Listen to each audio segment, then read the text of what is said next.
물질에는 세 가지 유형이 있습니다. 첫 번째, 불을 갖다 대도 타지 않는 불연성 물질. 두 번째, 불을 대면 타오르는 가연성 물질. 세 번째, 그리고 스스로 불타오르는 자연성 물질. 인간도 마찬가지입니다. 여러분은 성공합니다. 여러분이 그걸 원했기 때문이죠. 안녕하세요. 하와이 대저택입니다. 네, 여러분, 이른 아침입니다. 혹시 무거운 눈꺼풀을 억지로 들어 올리며 또 시작이구나 하는 한숨과 함께 하루를 시작하지는 않으셨나요? 혹시 어젯밤 집에 도착해 주차까지 다 하고도 차에서 내리지 못한 채 깜깜한 주차장에서 가만히 앉아 도대체 언제까지 이렇게 살아야 하나 라며 먹먹한 가슴을 쓸어내리지는 않으셨는지요? 이게 정말 내가 원하던 삶인가? 나는 도대체 무엇을 위해 내 인생과 맞바꾸며 이렇게 일하고 있는가? 그런 서늘한 질문이 가슴 한구석을 찌르고 들어올 때가 있습니다. 우리는 대부분 일을 필요와 악이라고 생각합니다. 월급이라는 마약을 얻기 위해 감수해야 하는 고통, 주말이라는 짧은 해방을 위해 저당 잡힌 평일의 내 영혼, 마치 수명이 정해진 건전지처럼 평일 내내 에너지를 방전시키고 주말에 겨우겨우 충전해 다시 평일에 소모되는 그런 소모품 같은 삶을 살고 있다고 생각합니다. 그렇죠? 하지만 여기 정반대의 이야기를 하는 한 노인이 있습니다. 일은 고통이 아니다. 일은 당신의 영혼을 닦는 수련이다. 경영의 신, 살아있는 부처라 불렸던 남자, 교세라와 일본 제2의 통신기업 KDDI의 창업자이자 파산 직전에 일본 항공을 기적처럼 회생시킨 이나모리 가지오. 오늘은 그의 역작 왜 일하는가에 담긴 심오한 통찰을 빌려와 볼까 합니다. 단순히 성공하려면 열심히 일해라 같은 꼰대들의 잔소리가 아닙니다. 이건 지금 막 시작된 2026년 현재 우리 삶을 지배하고 있는 거대한 허무주의, 그러니까 어차피 아둥바둥 노력해봐야 어차피 안 되잖아 라는 생각 대신에 우리의 노동을 예술로, 우리의 일상을 기적으로 바꾸는 것에 관한 이야기입니다. 이번 영상이 끝날 때쯤이면 오늘 아침 여러분이 잡게 될 그 마우스가, 운전대가 혹은 펜 한 자루가 전과는 전혀 다른 무게와 온도로 느껴지게 될 겁니다. 그럼 오늘 대저택 서재의 문 조용히 열어보겠습니다. 왜 신은 인간에게 일이라는 형벌을 주었을까? 먼저 시간을 아주 오래전으로 이나모리 가즈오의 청년 시절로 되돌려 봅시다. 그는 처음부터 경영의 신이 아니었습니다. 지방대학을 겨우 졸업하고 간신히 들어간 회사는 망하기 일보 직전에 낡은 전선 절연체를 만드는 공장이었습니다. 월급은 밀리기 일쑤였고 기숙사 천장에서는 비가 샜으며 동기들은 하나 둘씩 짐을 싸서 떠났죠. 그 역시 매일 밤 생각했습니다. 내 인생은 왜 이럴까? 군대라도 갈까? 아니, 야쿠자가 되는 게 더 낫지 않을까? 그의 청춘은 기름때 묻은 작업복처럼 우울하고 칙칙했습니다. 우리가 흔히 겪는 월요병이나 번아웃과는 비교도 안 될 만큼 절망적이었죠. 그런데 더 이상 도망칠 곳이 없다는 것을 깨달은 순간 그는 아주 기묘한, 어쩌면 광기에 가까운 결심을 합니다. 어차피 나갈 수 없다면 이 지옥을 천국으로 한번 만들어보자. 이 회사에서 내가 제일 가는 제품을 한번 만들어보자. 그날부터 그는 냄비와 프라이팬을 기숙사로 가져와 세라믹 연료를 끓이고 볶으며 연구에 미친 듯 몰입합니다. 퇴근도 하지 않고 밤낮 없이 가마불 앞을 지켰죠. 그러자 놀라운 일이 벌어집니다. 그토록 지겹고 혐오스러웠던 일이 어느 순간부터 이상하게 조금씩 재미있게 느껴지기 시작한 겁니다. 성과가 나오고 주변에 칭찬이 쏟아지고 마침내 일본 최고의 세라믹 기술을 개발하게 되었을 때 그는 깨달았습니다. 일하는 그 자체가 인간을 만든다. 독일의 철학자 프리드리히 니체는 이런 말을 남겼습니다. 아모르 파티, 너의 운명을 사랑하라. 우리는 흔히 이 말을 그냥 주어진 대로 순응하며 살아라는 일종의 체념으로 오해하곤 합니다. 하지만 니체가 말한 운명은 그런 수동적인 것이 아닙니다. 가장 고통스럽고 가장 추악해 보이는 현실일지라도 그것이 내 삶의 일부라면 기꺼이 껴안고 그 안에서 춤을 추라는 능동적인 긍정인 것이지요. 이나모리 가즈오가 망해가는 공장에서 밤을 새우며 발견한 것이 바로 이 아모르 파티였습니다.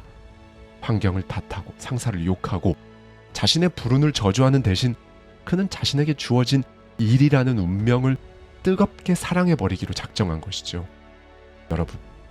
여러분은 지금 하고 있는 일을 사랑하시나요? 아마 대부분 고개를 저으실 겁니다. 제 일은 그저 밥벌이일 뿐인데요. 사랑이라뇨. 끔찍하네요. 네, 하지만 이나모리 회장은 단호하게 말합니다. 좋아하는 일을 찾으려 하기 전에 지금 하고 있는 그 일을 좋아하기 위해 노력해 본 적이 있는가? 이것은 적성의 문제가 아닙니다. 태도의 문제이자 마음의 문제입니다.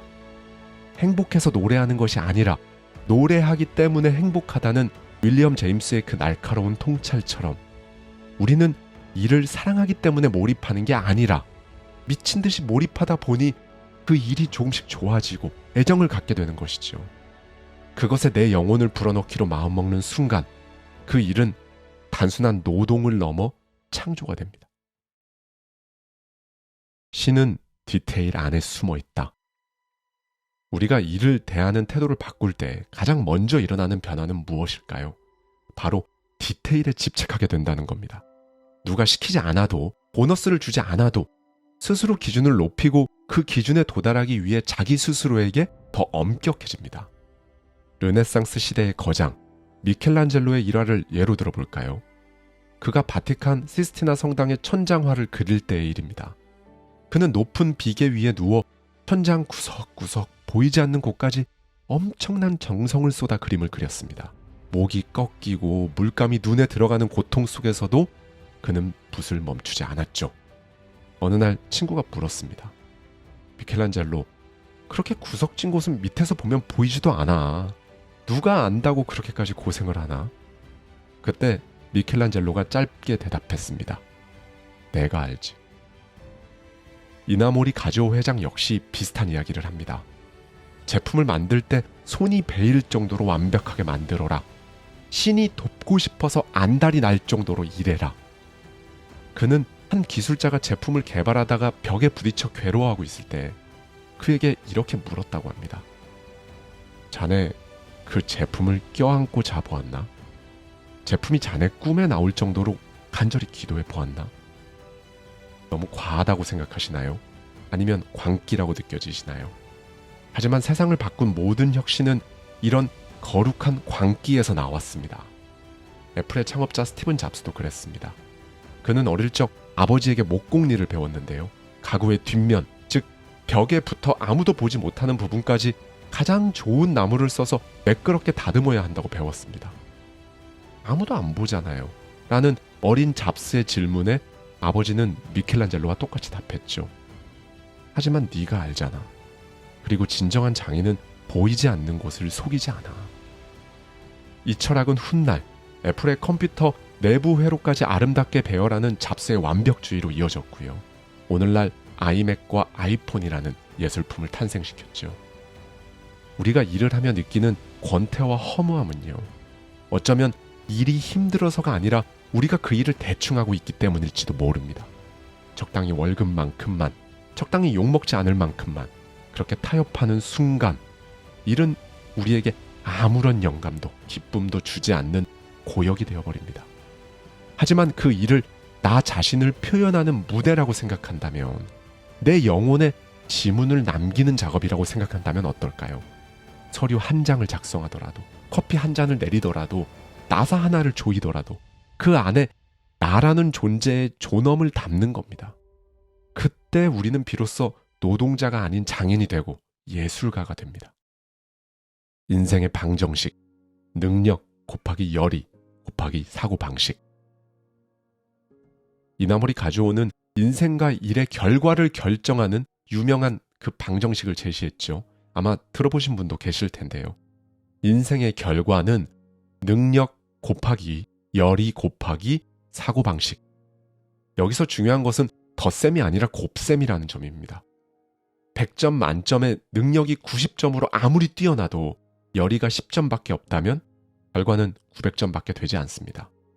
반면 능력은 60점으로 평범해도 90점이라는 미친 듯한 열의가 있다면 결과는 무려 5,400점이 되죠. 이것이 평범한 사람이 천재를 이기는 유일한 비결입니다. 하지만 이 공식의 진짜 무서운 점은 마지막 변수, 사고방식에 있습니다. 능력과 열의는 0점부터 100점까지 있거든요. 그런데 이 사고방식은 마이너스 100점부터 플러스 100점까지 존재합니다. 이게 의미하는 바가 뭘까요? 아무리 능력이 뛰어나고 열정이 넘쳐도 사고방식이 부정적이거나 이기적이라면, 즉 마이너스라면요, 그 인생의 결과값은 거대한 마이너스가 되어버리는 겁니다. 플러스 5,400점이 아니라 마이너스 5,400점이 되는 것이죠. 차라리 능력 없고 게으른 게 나을 정도로 사회에 해악을 끼치는 존재가 되는 겁니다. 히틀러나 유능한 사기꾼들이 바로 그런 예가 아닐까요? 그래서 이나모리 회장은 항상 마음을 강조합니다. 이타심을 가져라. 동기는 선한가? 사심은 없는가? 내가 하는 일이 나만의 이익이 아니라 동료와 고객, 더 나아가 내 주변 사람들과 내 세상을 위한 것이라는 믿음이 있을 때 우주는 그 사람에게 기운을 몰아줍니다. 이것은 물리학의 공명현상과도 같습니다. 나의 파동이 세상의 선한 의지와 공명할 때 상상할 수 없는 에너지가 증폭되는 것이죠.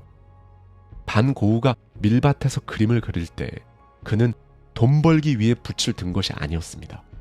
프랑스 아르의 뜨거운 태양 아래서 그는 동생 테오가 보내주는 생활비에 의존해야만 했던 가난하고 비참한 화가였습니다.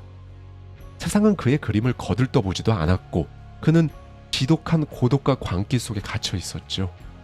하지만 그는 붓을 놓지는 않았습니다. 자신의 눈에만 보이는 저 자연의 찬란한 생명력, 그 꿈틀거리는 에너지를 그림으로 그려서 사람들에게 보여주고 싶다는, 어떻게 보면 약간은 바보 같고 처절하리만큼 순수한 이타적 열망 하나로 그는 자신의 생명을 캔버스에 쏟아 부었습니다. 그러니까 이 그림을 이런 식으로 그려서 누구한테 보여주면 최소한 얼마 정도는 벌 수 있겠다, 이런 생각 자체가 아예 없었다는 겁니다. 어쩌면 그의 그림이 수백 년이 지난 지금도 우리의 가슴을 울리고 있는 이유가 아닐까요? 여러분은 어떤 사고방식의 값을 가지고 계십니까? 혹시 세상이 내 맘대로 되는 게 하나도 없다고, 회사가 나를 착취한다고, 내 능력에 비해 대우가 너무 별로라고 마이너스의 숫자를 곱하고 있지는 않으신지요? 그 마이너스를 플러스로 바꾸는 것, 그것은 오직 여러분의 마음먹기에 달려 있습니다. 스스로 타오르는 사람이 되어라. 일을 하다 보면 필연적으로 시련을 마주하게 됩니다. 아무리 긍정적으로 생각하려 해도 도저히 넘을 수 없을 것 같은 높은 벽 앞에서 좌절하기도 하죠. 그때 우리는 어떻게 해야 할까요? 이나모리 가져오는 말합니다. 소용돌이의 중심이 되어라. 물 위에 뜬 나뭇잎처럼 이리저리 휩쓸려 다니지 말고 스스로 파도를 일으키는 소용돌이의 눈이 되라는 것입니다. 회사에서, 조직에서, 혹은 가정에서 누가 시켜서 하는 일이 아니라 내가 주도적으로 일을 만들고 주변을 끌어들여야 합니다. 물질에는 3가지 유형이 있습니다. 첫 번째, 불을 갖다 대도 타지 않는 불연성 물질. 두 번째, 불을 대면 타오르는 가연성 물질. 세 번째, 그리고 스스로 불타오르는 자연성 물질. 인간도 마찬가지입니다. 아무리 주변에서 격려해도 차갑게 식어있는 불연성인 사람, 누군가 동기부여를 해줘야 겨우 움직이는 가연성인 사람, 그리고 아무도 시키지 않아도 스스로 활활 타오르는 자연성인 사람, 그리고 성공하는 사람은 예외 없이 자연성 인간입니다. 그들은 에너지를 밖에서 구하지 않아요. 자신의 내부에서 마치 핵융합처럼 에너지를 만들어내는 거죠. 테슬라의 일론 머스크를 볼까요? 그는 남들이 다 불가능하다고 했던 전기차, 우주선 사업에 자신의 전 재산을 쏟아부었습니다.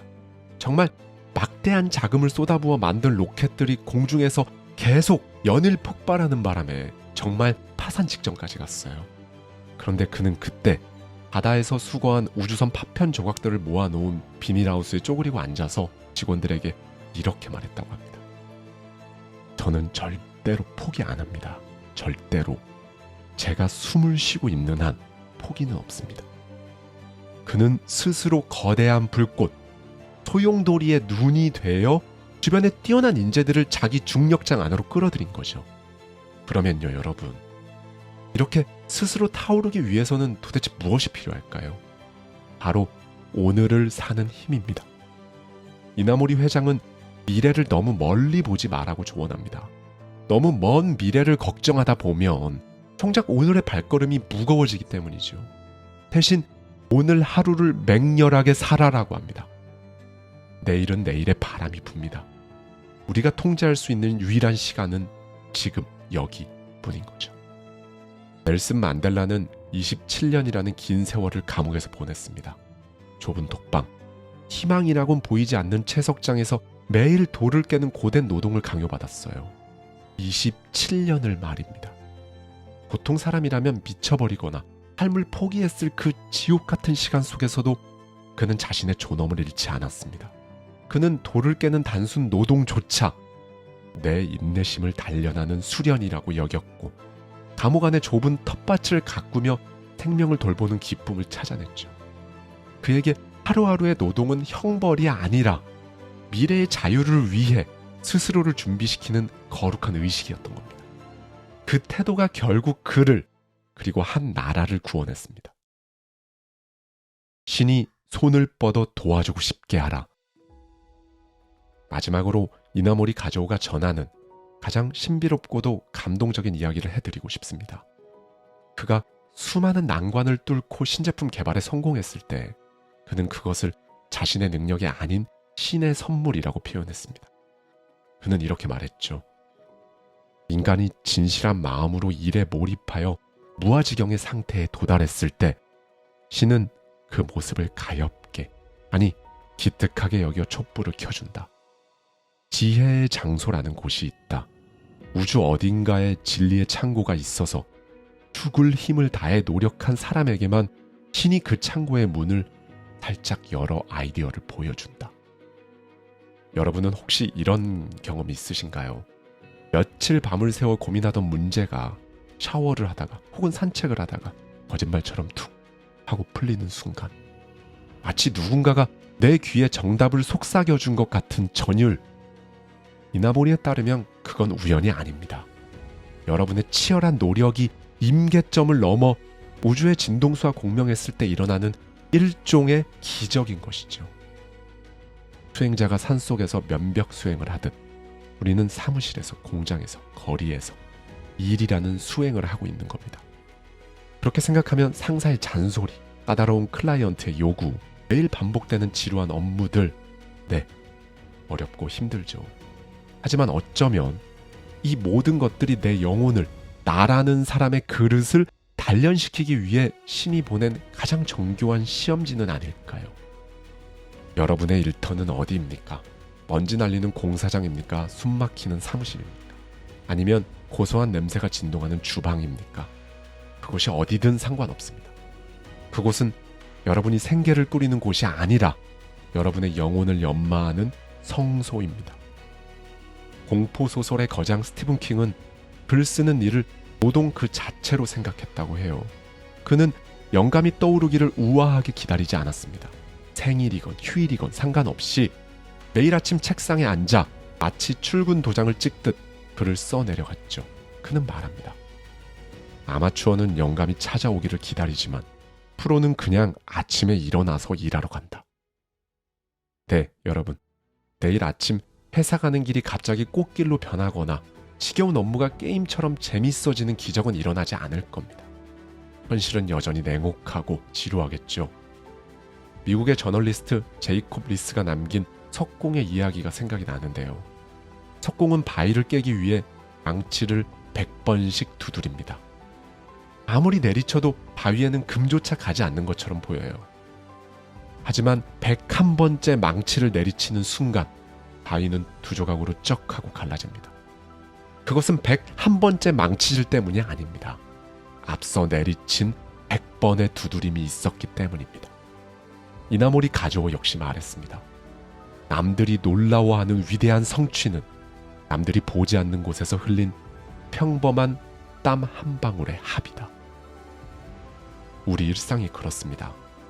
오늘 여러분이 참아낸 한 번의 인내, 오늘 수정한 서류 한 장, 여러분이 묵묵히 조인 나사 하나, 지금 당장은 아무런 변화도 없는 헛수고처럼 보일 겁니다. 하지만 오늘은 이걸 꼭 기억해 주셨으면 좋겠습니다. 여러분은 지금 99번째 망치질을 하고 있는 중입니다. 그러니 부디 멈추지만 마십시오. 내일도 그저 담담하게 여러분의 망치를 드세요. 바위가 갈라지는 그 순간은 반드시 옵니다. 감사합니다. 지금까지 하와이 대저택이었습니다.